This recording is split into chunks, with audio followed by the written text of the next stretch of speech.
तुर्की में आए भूकंप में भारत ने तुर्की की मदद, लेकिन भारत की मदद का एहसान तुर्की ने गाली देकर चुकाई। अगर एहसान फरामोश नहीं देखे तो तुर्कियों को देख लीजिए। भूकंप में भारत और भारत की जनता ने दिल खोलकर मदद की। तुर्की की जनता ने भारतीयों की बलाई ली, रोकर हंसकर गले लगाकर भारत का मान बढ़ाया। लेकिन एर्दोगान को यह नहीं दिखा, एनएचआरस में पाकिस्तान का साथ दिया तुर्की ने। नमस्कार, मैं नियाज खान और आप देख रहे हैं एनएमएफ न्यूज। तुर्की में आए भीषण भूकंप से लगभग 50,000 से ज्यादा लोगों की मौत हो चुकी है और अब भी बचाव कार्य जारी है।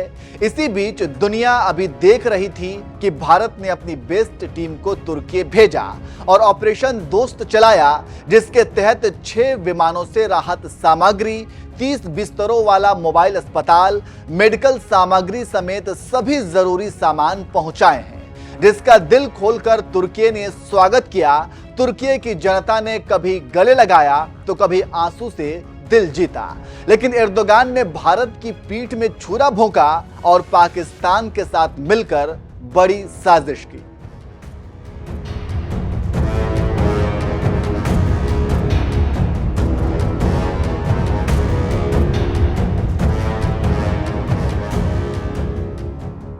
दुनिया के शक्तिशाली भूकंपों में से एक पिछले महीने तुर्की ने देखा, जहां पर 7.9 के भूकंप के झटके से पूरा तुर्की हिला और इस हादसे में 50,000 से ज्यादा लोगों की मौत हो गई और लाखों लोग बेघर हो गए और राहत शिविरों में रह रहे हैं। इसी बीच दुनिया ने मदद के हाथ बढ़ाए और इसमें सबसे पहला हाथ भारत ने बढ़ाया और आनन फानन में ऑपरेशन दोस्त लॉन्च कर दिए, जिसके बाद भारत ने अपनी सबसे बेस्ट टीम को तुर्की भेजा, जिसमें 6 विमानों से राहत सामग्री भेजी गई, 30 बिस्तरों वाला मोबाइल अस्पताल, मेडिकल सामग्री समेत सभी जरूरी सामान पहुंचाए हैं।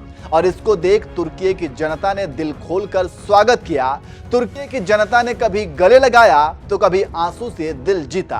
भारतीय टीम की मदद देख तुर्की की जनता पागल हो गई और इतने आशीर्वाद दिए और इतनी तारीफ की, जिससे भारत का सीना चौड़ा हो गया और थिंकर ये कहने लगे कि क्या अब तुर्की का दिल बदल गया है और क्या अब तुर्की अपनी राजनीति में भारत को हटा देगा। जानकार इस मदद और पॉजिटिव खबरों को देखकर कहने लगे कि अब तुर्की बदल गया है। लेकिन शायद भारत के थिंकर और विदेशी मामलों के जानकार गलत थे। जी हां, मुस्लिम खेलने वाला तुर्की ने एक बार फिर भारत की पीठ में छुरा भोंकने का काम किया।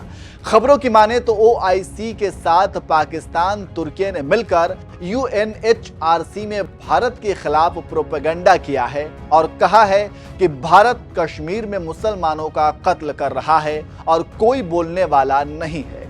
तो आप समझ गए होंगे कि मदद को दरकिनार कर तुर्की ने कैसे पाकिस्तान का साथ दिया और भारत के खिलाफ लॉबिंग की। लेकिन एनएचआरस में पाकिस्तान, तुर्की और ओआईस की हरकत को भारत पहले ही पहचान गया था और भारत पूरी तैयारी के साथ था कि अगर तुर्की और पाकिस्तान कुछ किए तो करारा जवाब देंगे, और हुआ भी वही। कश्मीर पर तुर्की, पाकिस्तान और ओआईस की भारत ने बोलती बंद कर दी और एनएचआरस में भारत की प्रतिनिधि सीमा पुंजानी ने कहा कि आम आवाम की जिंदगी, उसकी आजीविका और आजादी के लिए जूझते पाकिस्तान का भारत के पीछे जुटे रहने से उसकी गलत प्राथमिकताओं का इजहार होता है। मैं पाकिस्तान के नेताओं और उनके अधिकारियों से कहूंगी कि वो आधारहीन प्रोपेगेंडा की जगह अपनी आम आवाम के हितों पर अपनी ऊर्जा खर्च करें। इसके साथ ही साथ सीमा ने तुर्की की हेकड़ी निकालते हुए कहा कि मामला भारत का है और इसमें तुर्की का क्या मतलब। भारत के लिए ये बयान दुखद है। मेरी सलाह है कि हमारे आंतरिक मामलों पर दूसरे देश भाषण देने से बाज आएं। जहां तक बात ओआईस के बयान की है तो हम जम्मू कश्मीर पर उसकी वाहियात बातों को खारिज करते हैं। इसके साथ ही साथ सीमा ने पीओके को लेकर कहा कि पीओके भारत का अंग है और रहेगा। जम्मू कश्मीर और लद्दाख भारत का अभिन्न अंग था, है और रहेगा।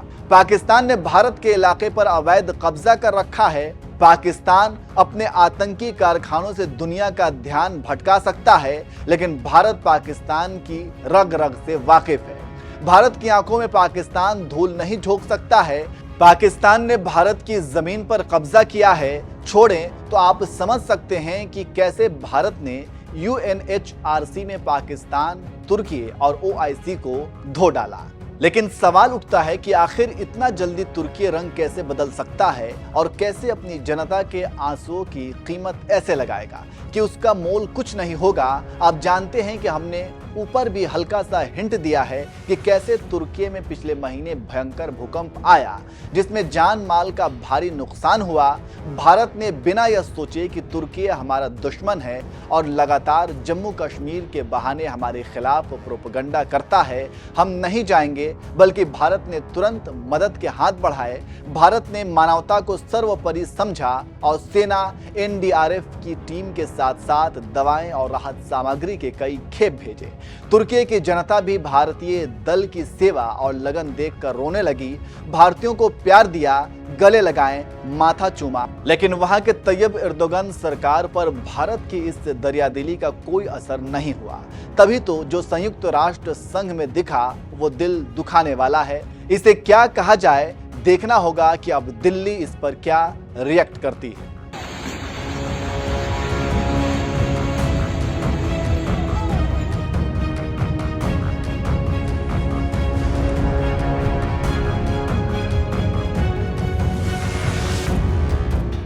Exercising its right of reply in response to the statement delivered by Pakistan. Pakistan's representative has once again chosen to misuse this August forum for its malicious propaganda against India. Pakistan is a state which responds to any calls for reforms with enforced disappearances. In the last decade, Pakistan's own Commission of Inquiry on Enforced Disappearances has received 8,463 complaints.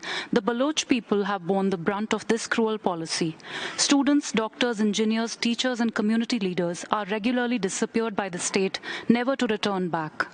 No religious minority can freely live or practice its religion in Pakistan today. The Ahmadiyya community continues to be persecuted by the state for simply practicing their faith. To even obtain a Pakistani passport, the community has to denounce its founder. Equally worse is the treatment of the Christian community. It is frequently targeted through draconian blasphemy laws. State institutions officially reserve sanitation jobs for Christians. Underage girls from the community are converted to Islam abetted by a predatory state and an apathetic judiciary. Hindu and Sikh communities face similar issues of frequent attack on their places of worship and forced conversion of their underage girls. The state's crackdown on those who wish to raise their voice against any of these heinous policies is also incomparable. A bill which proposes a 5-year jail term for anyone who scandalizes or ridicules the military or the judiciary is currently on the table in Pakistan's parliament. When it is not entirely focused on suppressing its own population, Pakistan actively lends its energies to aid, host and abet international terrorists.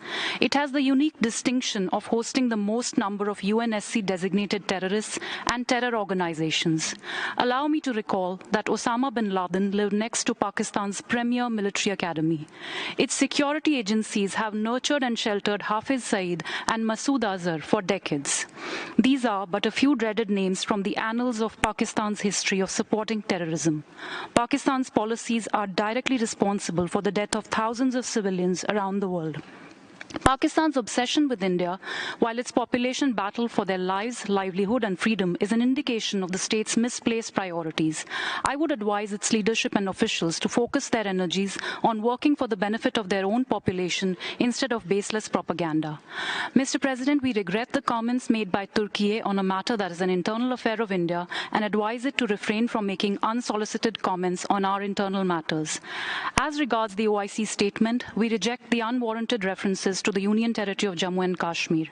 The fact is that the entire territories of the Union Territories of Jammu and Kashmir and Ladakh have been, are and shall always be part of India. Pakistan is an illegal occupation of Indian territory. Instead of calling upon its member Pakistan to give up state-sponsored terrorism and to lift its occupation of Indian territory, OIC has let Pakistan hijack and misuse its platform for carrying out its nefarious agenda of engaging in malicious propaganda against it.